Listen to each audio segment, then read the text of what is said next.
ሰላም ውድ የዩቲዩብ ቤተሰቦች እንዴት ናችሁ? ዛሬ በአዲስ ቪዲዮ መጥቻለሁ።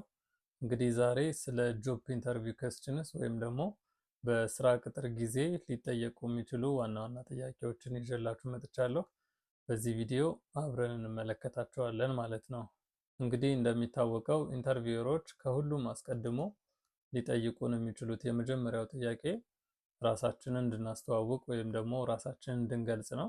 ስለዚህ ቴል አስ አባውት ዩርሰልፍ ወይም ደግሞ ቴል ሚ አባውት ዩርሰልፍ ተብለን ነው የምንጠየቀው። ይህንን ጥያቄ በምንጠየቅበት ጊዜ 5 ዋና ዋና ነጥቦችን ማንሳት ይኖርብናል ማለት ነው።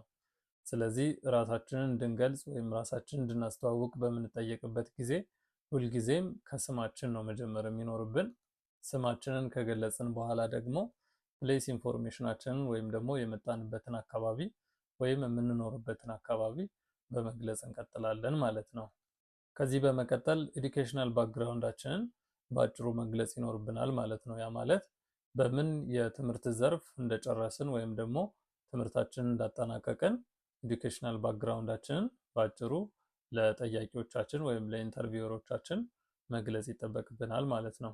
በመቀጠል ስላለን ጆብ ኤክስፒሪየንስ ወይም ደግሞ ስላለን የስራ ልምድ በግልጽ ማብራራት ይጠበቅብናል ማለት ነው። ምናልባት አዲስ ተመራቂዎች ወይም ደግሞ ፍሬሸር ከሆንን የስራ ልምድ ላይኖረን ይችላል፣ መግለጽም ላይጠበቅብን ይችላል።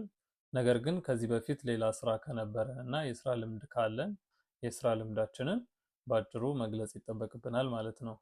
ምናልባት አዲስ ተመራቂዎች ሆነንም በዩኒቨርሲቲ ወይም ደግሞ በኮሌጅ ቆይታችን ያገኘናቸው ወይም ይዘናቸው የወጣናቸው የስራ ልምዶች ካሉ ለምሳሌ በተለያዩ የበጎ አድራጎት ስራዎች ተሳትፈን ሊሆን ይችላል፣ የተለያዩ ሶሻል ክለብስ ላይ ተሳትፈን ሊሆን ይችላል። እነዚህና ሌሎች የስራ ልምዶች ካሉን እንደ አዲስ ተመራቂ የስራ ልምዶቻችንን ማቅረብ ወይም መግለጽ ይጠበቅብናል ማለት ነው። ሌላውና የመጨረሻው ለምንወዳደርበት ስራ ወይም የስራ መደብ እንዴት ኳሊፋይ ማድረግ እንደምንችል በትክክል ወይም በግልጽ ማስቀመጥ ይጠበቅብናል። ይህም ማለት ለምንወዳደርበት የስራ መደብ በትክክል ብቁ መሆናችንን ወይም ደግሞ ኳሊፋይ እንደምናደርግ በትክክል ማስረዳት ይኖርብናል ማለት ነው። እንግዲህ በአጠቃላይ ይህንን ጥያቄ ስንመልስ የመክፈቻ ጥያቄ ስለሆነ ያለምንም ማንሰላሰልና በቅልጥፍና መመለስ ብንችል የተሻለ ይሆናል። ስለዚህ ይህ ጥያቄ የአይን መክፈቻ ጥያቄ ነው ተብሎ ስለሚታሰብ ኢንተርቪው ከመግባታችን በፊት በትክክል ቤታችን ሆነን ይህንን ጥያቄ ልንለማመደው ይገባል። ይህንን ጥያቄ በዚህ መንገድ ከመለስን ጠያቂዎቻችን ላይ ሎንግ ላስቲንግ ኢምፕሬሽን ጥሎ ስለሚያልፍ ወይም ደግሞ ለእኛ ለተጠያቂዎች ደግሞ ከዚህ ቀጥሎ ለሚጠየቁት ጥያቄዎች የራስ መተማመናችንን መገንባት የምንችልበት ጥያቄ ስለሆነ ይህንን ጥያቄ በትክክል ተለማምደን ወይም ደግሞ በቅልጥፍና መመለስ የምንችል ከሆነ ሌሎች ከዚህ ቀጥሎ ለሚጠየቁ ጥያቄዎች አስፈላጊውን ምላሽ ለመስጠት ያስችለናል ማለት ነው። ለምሳሌ ራሳችሁን አስተዋውቁ ብንባልና ለዚህ ጥያቄ ሳምፕል አንሰሮችን ብንመለከት በዚህ መልኩ መመለስ እንችላለን ማለት ነው። My name is Beza Gitahun and I live in Addis Ababa. As far as my educational qualification is concerned, that I have done graduation in accounting and finance honors and I have 2 years of experience in teaching. I'm really energetic and great communicator. ስለዚህ በዚህ ምሳሌ ቅድም የጠቀስናቸውን ነጥቦች ለማንሳት ሞክረናል ማለት ነው። ስለዚህ ስማችንን ጠቅሰናል፣ ፕሌስ ኢንፎርሜሽናችንን አካተናል፣ ኤዱኬሽናል ባክግራውንዳችን ወይም ደግሞ ኤዱኬሽናል ኳሊፊኬሽናችን ምን እንደሆነ ጠቅሰናል፣ የስራ ልምዳችንንም ጠቅሰናል። ሌላው ደግሞ ለዚህ ፖዚሽን ወይም ደግሞ ለዚህ የስራ መደብ ኳሊፋይ የሚያደርገን ምን እንደሆነ በትክክል ጠቅሰናል ማለት ነው። ስለዚህ ራሳችንን እንድናስተዋውቅ ወይም ራሳችንን እንድንገልጽ በምንጠየቅበት ጊዜ በዚህ መንገድ ራሳችንን መግለጽ ወይም ማስተዋወቅ እንችላለን ማለት ነው። ሌላውና ሁለተኛው በኢንተርቪወሮቻችን በኩል ልንጠየቀው የምንችለው ጥያቄ why should we hire you ወይም ደግሞ why we promote you የሚል ጥያቄ ነው። እንግዲህ እነዚህ ሁለት ጥያቄዎች በአብዛኛው ተመሳሳይ ባህሪ ያላቸው ጥያቄዎች ናቸው። እንግዲህ why should we hire you ተብለን የምንጠየቀው ምናልባትም ተጠያቂው ሰው አሁን ላይ እዛ ድርጅት እየሰራ ካልሆነና ለመጀመሪያ ጊዜ ለመቀጠር የሚሄድ ከሆነ ምናልባትም ለመጀመሪያ ጊዜ ላይሆን ይችላል። ነገር ግን አሁን ላይ እዛ ድርጅት ላይ እየሰራን ያልሆንን ሰዎች ከሆነ በዚህ መንገድ ጥያቄዎችን ሊያቀርቡልን ይችላሉ። ዋይ ሹድ ዊ ፕሮሞት ዩ ልንባል የምንችለው ደግሞ ተጠያቂዎች እዛ ድርጅት እየሰሩ ነገር ግን ይህንን የስራ ውድድር የሚያደርጉት ለፕሮሞሽን ወይም ደግሞ ለስራ እድገት ከሆነ ዋይ ሹድ ዊ ሃየር ዩ ሳይሆን ዋይ ሹድ ዊ ፕሮሞት ዩ ብለው ነው የሚጠይቁት ጠያቂዎቻችን። ስለዚህ ይህንን ጥያቄ በምንጠየቅበት ጊዜ መጀመሪያ ማድረግ ያለብን ነገር ቢኖር ያለንን ኳሊቲ ወይም ደግሞ ያለንን ኖሌጅ ለጠያቂዎቻችን ሸር ማድረግ ይጠበቅብናል ማለት ነው። ከዛ በመቀጠል ያለንን የስራ ልምድ አሁን ከምንወዳደርበት የስራ መደብ ጋር በማዛመድ ለጠያቂዎቻችን በትክክል ማስረዳት ይጠበቅብናል። ከዚህ በመቀጠል ከምንወዳደርበት የስራ መደብ ጋር ቀጥተኛ ዝምድና ወይም ግንኙነት ያላቸውን ስኪሎቻችንን እና ካሪር ጎላችንን በትክክል ለጠያቂዎቻችን ማስረዳት ወይም ደግሞ መናገር ይጠበቅብናል ማለት ነው። ለምሳሌ ሳምፕል አንሰሮችን ብንመለከት I have a strong work ethics, I am fast learner and very enthusiastic about this company and the job. I believe that my motivation and commitment will ensure that I quickly become productive and valued member of your team. If you hire me, it will be a great platform to showcase my skills. Whatever goals I set, I ensure to complete them within the stipulated time. ስለዚህ ይህንን ጥያቄ በዚህ መንገድ መግለጽ ይጠበቅብናል ማለት ነው።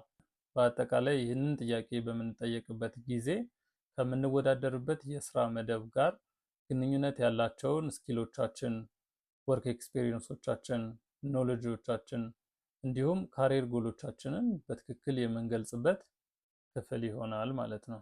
ኦኬ፣ ሌላውና ሶስተኛው ልንጠየቀው የምንችለው ጥያቄ ደግሞ why are you looking for a job change የሚለውን ጥያቄ ይሆናል ማለት ነው። እንደዚህ አይነት ጥያቄ በምትጠየቁበት ጊዜ መጀመሪያ ማድረግ ያለባችሁ ነገር ቢኖር ከዚህ በፊት ትሰሩበት የነበረውን መስሪያ ቤት ማመስገን ይሆናል ማለት ነው። ምናልባት ከዚህ በፊት እንሰራበት የነበረው መስሪያ ቤት በተለያዩ መጥፎ አጋጣሚዎች ለቀነው ሊሆን ይችላል፣ ወይም ደግሞ ስራ ለመቀየር አስበን ሊሆን ይችላል። ነገር ግን በምንም አይነት ሁኔታ ከዚህ በፊት ትሰሩበት የነበረውን መስሪያ ቤት መጥፎ ነገር መናገር የለባችሁም ማለት ነው። ከዛ በመቀጠል ስራውን የምንለቅበትን ምክንያት ወይም ደግሞ የስራ ለውጥ ማድረግ የፈለግንበትን ምክንያት በትክክል ሸር ማድረግ ይጠበቅብናል። ስራውን ለመልቀቅ ምክንያታችንን በምንናገርበት ጊዜ ከዚህ በፊት እንሰራበት ከነበረው ድርጅት ችግሮች ጋር ሪሌት ማድረግ የለብንም። ስራ የምንለቅበት ምክንያት የወደፊት ካሪር ጎላችንን የረዥም ጊዜም ሊሆን ይችላል የአጭር ጊዜ ካሪር ጎላችንን ለማሳካት ስራ እንደምንቀይር ማስረዳት ይኖርብናል ማለት ነው። ለምሳሌ ሳምፕል አንሰር ብንመለከት I'm thankful to my previous organization because I have learned a lot of things from there. According to me, changes are necessary for everyone to enhance your skills, knowledge and personal growth and financial growth. Your organization is a good platform where I can learn more. ስለዚህ በዚህ መንገድ ይህንን ጥያቄ ልንመልስ ይገባናል ማለት ነው። ሌላውና አራተኛው what is your salary expectation ተብላችሁ ልትጠየቁ ትችላላችሁ። እንግዲህ ይሄ ጥያቄ በተለያዩ ፎርሞች ሊጠየቅ ይችላል። what is your expected compensation ተብላችሁ ልትጠየቁ ትችላላችሁ። what salary do you need ተብላችሁ ልትጠየቁ ትችላላችሁ። what is your expected remuneration ተብላችሁ ልትጠየቁ ትችላላችሁ። what is your required salary ተብላችሁ ልትጠየቁ ትችላላችሁ። what are your salary requirement ተብላችሁ ልትጠየቁ ትችላላችሁ። ስለዚህ በተለያዩ መንገዶች ይህንን ጥያቄ ጠያቂዎቻችን ሊጠይቁን ይችላሉ ማለት ነው። ሳላሪ ኤክስፔክቴሽናችሁ ስንት ነው ተብላችሁ በምትጠየቁበት ጊዜ አዲስ ተመራቂ ከሆናችሁ ወይም ደግሞ ፍሬሸር ከሆናችሁ ሳላሪ ኤክስፔክቴሽናችሁን ሸር ባታረጉ ወይም ደግሞ ባትናገሩ ይመረጣል። ስለዚህ በድርጅቱ ስኬል መሰረት ሳላሪ ኤክስፔክቴሽናችሁ በዛ ልክ እንዲሆን መናገር ትችላላችሁ ማለት ነው። ነገር ግን ኤክስፔሪየንስድ ካንዲዴት ከሆናችሁ ሳላሪ ኤክስፔክቴሽናችሁን ከዚህ በፊት ትሰሩበት ከነበረው መስሪያ ቤት በተወሰነ ፐርሰንት ጨምራችሁ የራሳችሁን የሳላሪ ኤክስፔክቴሽን ሸር ማድረግ ትችላላችሁ ማለት ነው። ሳምፕል አንሰር ብንመለከት I am a fresher. Salary is not first priority for me. This is a big platform to start my career and I also want to improve my knowledge and skills and gain experience, so I expect considerable of salary according to my ability and your company norms which will fulfill my economic needs. ስለዚህ አሁን እዚህ ጋር እንደ ፍሬሸር ሆናችሁ ስትመልሱ በዚህ መንገድ መልስ መስጠት ትችላላችሁ ማለት ነው። በአጠቃላይ አዲስ ካንዲዴት ከሆናችሁ ወይም ደግሞ ፍሬሸር ከሆናችሁ ሳላሪ ኤክስፔክቴሽናችሁ በድርጅቱ ስኬል መሰረት እንዲሆንላችሁ ብትናገሩ የተሻለ ነው። ኤክስፔሪየንስድ ካንዲዴት ከሆንን ደግሞ ሳላሪ ኤክስፔክቴሽናችንን ሸር ማድረግ ይኖርብናል ማለት ነው። ኦኬ፣ ሌላው በኢንተርቪወሮቻችን በኩል ልንጠየቀው የምንችለው ጥያቄ ዋት አር ዩር ስትሬንግዝስ የሚለውን ጥያቄ ነው። እንግዲህ ይህንን ጥያቄ በምንመልስበት ጊዜ አንድ ካንዲዴት በጣም ብዙ ኳሊቲዎች ሊኖሩት ይችላሉ። ነገር ግን ከሚወዳደርበት የስራ መደብ ጋር ቀጥተኛ ግንኙነት ያላቸውን ስትሬንግዞች ወይም ደግሞ ኳሊቲዎች ቢጠቅስ ይመረጣል ማለት ነው። እዚህ ጋር ሳምፕል አንሰሮች አሉ። እነዚህን በቀላሉ መመልከት ትችላላችሁ። ሌላውና የመጨረሻው ዋት አር ዩር ዊክነስስ የሚለው ጥያቄ ነው። እንግዲህ አብዛኞቻችን ይህንን ጥያቄ ለመመለስ ስንቸገር እንታያለን። ዊክነሶቻችንን ወይም ድክመቶቻችንን በምንናገርበት ጊዜ አንድ ነገር ልብ ማለት ያለብን ነገር የምንናገራቸው ዊክነሶች ወይም ድክመቶቻችን ድርጅቱን ሊጎዱ የሚችሉ መልሶች መሆን የለባቸውም።